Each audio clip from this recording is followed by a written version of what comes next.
Greetings. Again, we're not in the lab. We're in the back cave.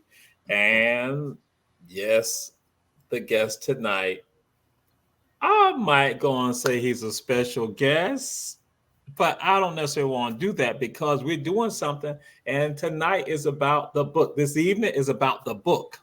Now, some of y'all, when y'all hear the book, automatically, some of y'all from Savannah, y'all think it's from around the Thai country. When y'all see something tied to Savannah about the book, it's Midnight in the Garden of Good and Evil. That's what you think about.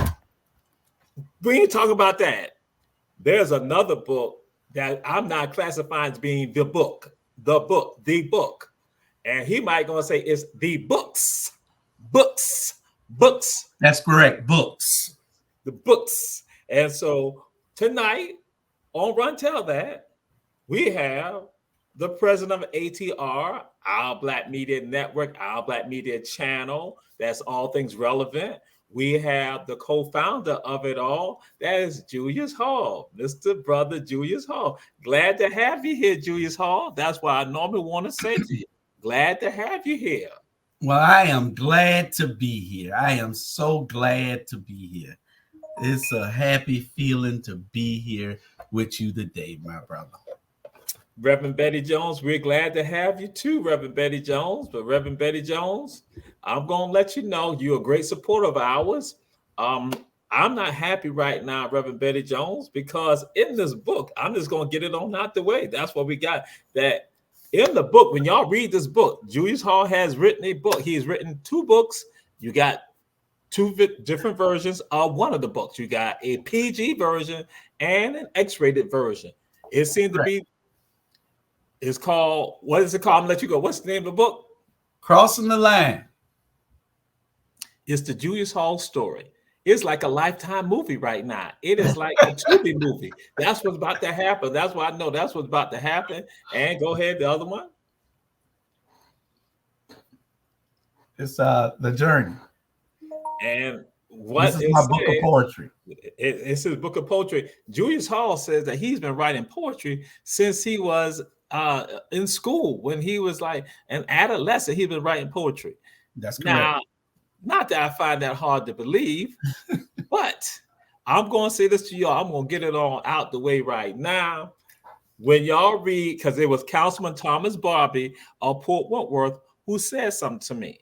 He had read the book and he said, "You're in the book." So I'm thinking that I'm in the book. I'm acknowledged. Probably, how you do the acknowledgments and other stuff like that. Thank you. So that's what I thought. That's what I had thought. Then he like, it's in a chapter. So I'm like, it's in a chapter. I'm like, wow. I was like saying to myself, wow, it's in a chapter. So I can, my mind is like, it was like, it was, dancing sugar plums going around my head. I'm like all excited about like dancing sugar plums.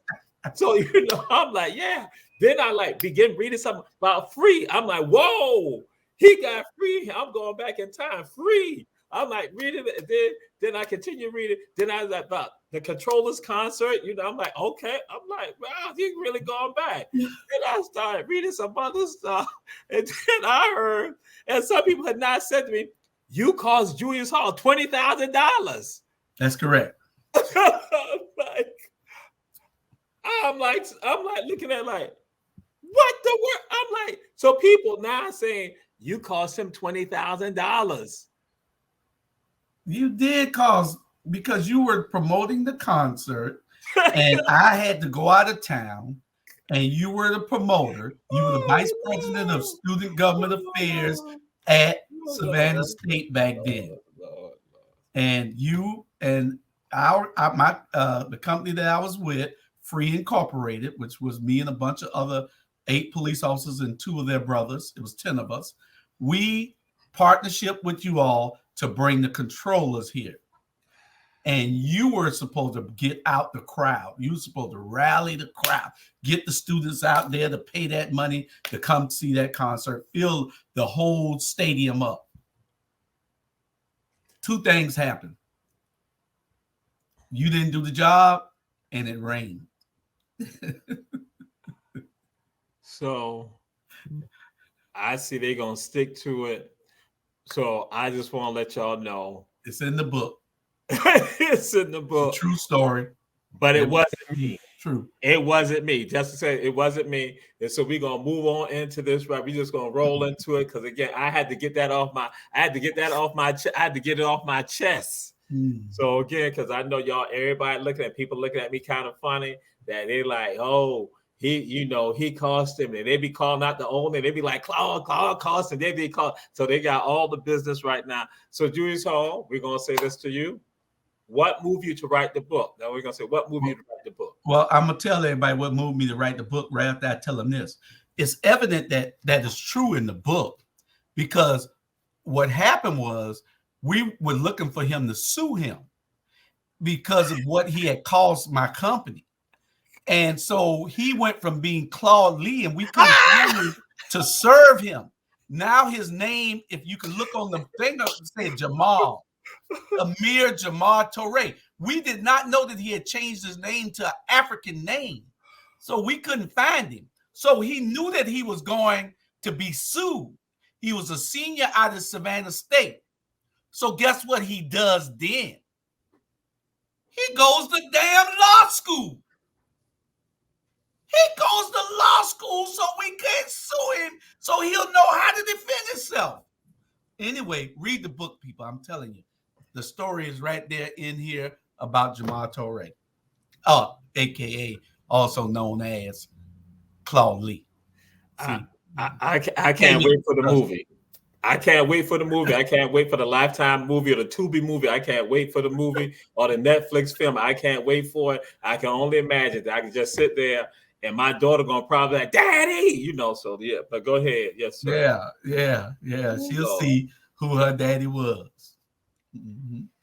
So what inspired me to write the book was I was sitting back with a lot of time, and I realized that when I look back over my life, that it was kind of interesting. So I said, you know what? Here's a rags to riches. Well, not real riches, but you know how he's mediocre. Rags to riches to rags to riches story. Rich as in your life being meaningful, not rich as in having a whole bunch of money. And so it was a rags to riches to rags to riches story. And so we're in the full phase of it now. So I'm saying, at the time it was still rags when I wrote it, but I knew that if I ever had a chance that I could make my life meaningful again. So I say, let me write the book now. And, this is the 2 books. I wrote them I've been writing this book all my life. Since I was in 8th grade, I've been writing poetry.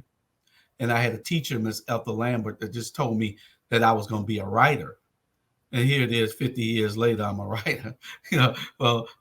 48 years later, I am that writer. But she told me, she said, you have great penmanship and you tell a great story. She said, you're going to be a writer. That's Miss Lambert, Ethel Lambert. She was my homeroom teacher, okay. and my English teacher, I believe. I think one of the 2. I had her in homeroom, and then I had her for a class later on. And so I that book, The Journey, this is my journey. This is the poetry that I've written over the course of my life. Then this book, this is where I figured that I would tell my story. Mm-hmm. I've started on book 2 to this. This is part 2, because this only goes from when I was born until the day that I was released from prison. And that's where this goes. So I have to write from when I came home to tell the story now. Okay. So this book is full of explicit stuff. So there's two versions, like you said. You got one version where you can get the PG version, which is less sexual content, and then you have the rated R version, which is a whole lot of sexual content, about 15 more pages than the first book, and it's $30 for this book plus $3.92 shipping and handling if we have to mail it to you, and it's $20 for the less sexual content plus $3.92 to mail it to you if we have to mail it to you. But you can get these books at ATR Media Group, .com, www.atrmediagroup.com. We'll put it in the in here after a while, and you'll be able to see it. All right. But any other questions that you got that I can answer without defaming you and you have to sue me? Oh no, we it's all good. I already got it out, and you came with stuff, and that's why right now I'm sitting here saying, my God, Vivica Fox is about to get with him. He's going to negotiate with Vivica Fox, and they're going to have a Tubi movie, and we just going to be, they're going to probably have a watch party. We're going to sit right there, and I'm just going to be just like looking. I can only imagine Charlie Brown going to have Denzel playing him. I don't know. Morgan Freeman is going to play Bernard Brown. That's young Bernard Brown, middle-aged Bernard Brown, and Bernard Brown today. That's going to be Morgan Freeman doing him. So I'm just throwing that on out there. So who's going to play Charlie Brown? I thought you said Denzel. Charlie wanted Denzel to play him. So but then later I think he did go say he wanted Bill Dukes. Bill Dukes is alive. People think Bill Duke is dead. Bill Duke is alive. Bill Dukes is alive. So I guess that'll be Charlie Brown. So with regards to that, we're going to say often some people think that their lives are not important and that their stories are not important. And I've said this at times to folks. I say, you got a story that needs to be told. And that how do you deal with that person who feels that their story is not important? They may not have, say, the rags to riches story, but just in general, how do you get that person to understand the value of their own story and that something should be done about it or told? Yeah, well, everybody's story is important. It's just whether you want that story to be told or not. But your story is just as important as anybody else's story. You just got to take the time to tell your story. You have to take the time to write your story. If you can't write it, then you need somebody to ghostwrite it. I've been writing all my life. I write several columns now. I used to write for a newspaper. I've been in several magazines with my poetry. Even while I was locked away, my poetry used to appear in national publications. I used to see these poetry contests and enter them. And I'm in several books in the libraries across the world for my poetry. I just ain't never told nobody, but my poetry was awarded to be in several books. I guess that's why somebody called me an acclaimed author. A renowned author, whatever he called me. I said, hell, I ain't got no money from it. I guess just being acclaimed, I guess just the status. I don't know how. All right. And so now y'all got Reverend Betty Jones. Even y'all got Reverend Betty Jones saying that she had heard the excerpts from Councilwoman Alicia Miller Blakely, and that it sounds almost like it'll be a great soap opera. Again. You're right, Dr. Betty Jones. It probably will be a good soap opera, but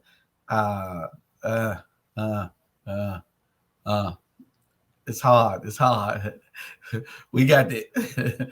I don't know. I think it'll make a better movie. And with that, you can have a lot of what they say literary license, with regard to that.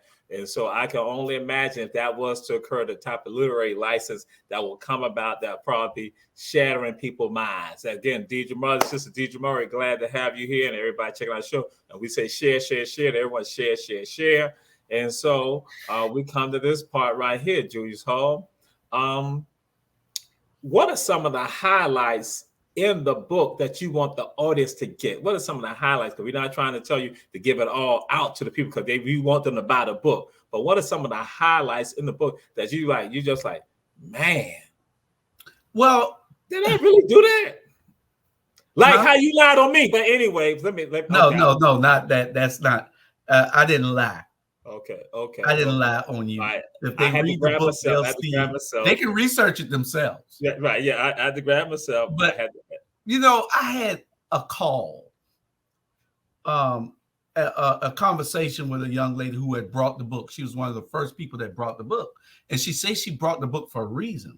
She wanted to see what she knew my ex-wife that had gotten killed. And she said that until she read the book, and it's a true story, she said until she read the book, she thought that I had killed her. She thought that I committed the murder until she read the book. Okay. And I'm wondering, I don't know how nobody could think that when there was a investigation. I was home in bed. The person who killed himself, and he called her mother and told her he was about to do it. So, it just wasn't a lot of publicity, fanfare. For people to look into it to see what really happened. But no, I was not involved in that. That's the last thing that I would do in this world. Yeah. But that's one of the highlights. And, I'm not going to talk about the sexual escapades. That's not any highlights. Y'all buy the book, buy the rated R book if you want to see that. If you don't, then get the PG version of it. And it's way less. And so some of the names were changed to protect people from being put in the book, but it's my story. They can write their own book if they want, if they got a different version of what I said. Some of the names have been changed only really for mostly for the women, but there are some people that did some drastically things to me that I put them in the book. And Alicia tried to out them last night on her show.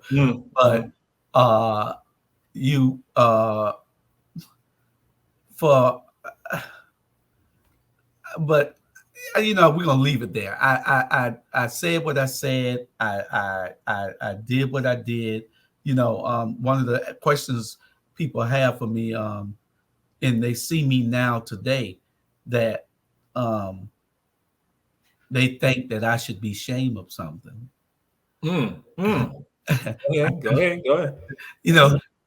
How the hell can you want me to continue to pay for something that I've already paid the price for? One woman said, she told me, she said, you walk like you are MF. I say, I have to. I say, because see, I can't let nobody think any lesser of me. I can't let nobody control how I operate. I run me. I am the captain of my ship. Okay. You know what I'm saying? So I can't let you figure that you have something on me that's going to hold me hostage. Ain't no hostage taken over here. Okay. Once paid, a debt is no longer a debt. I paid my debt. So I don't owe nobody. I walk in a room and I own the room.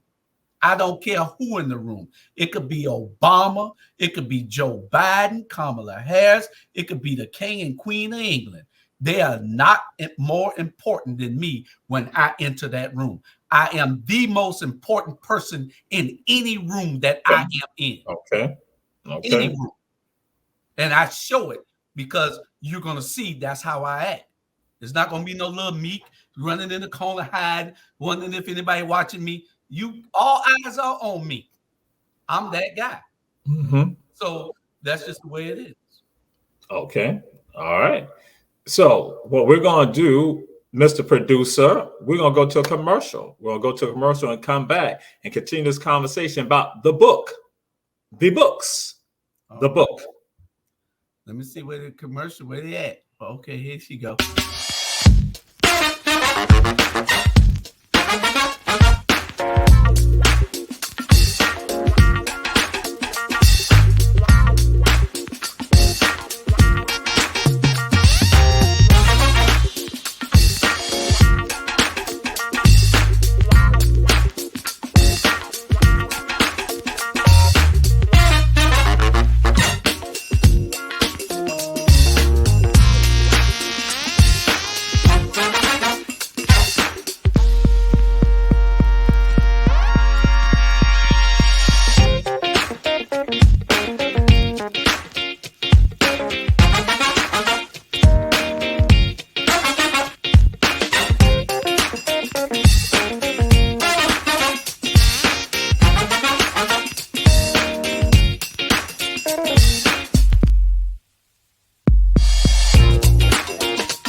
Greetings and greetings. We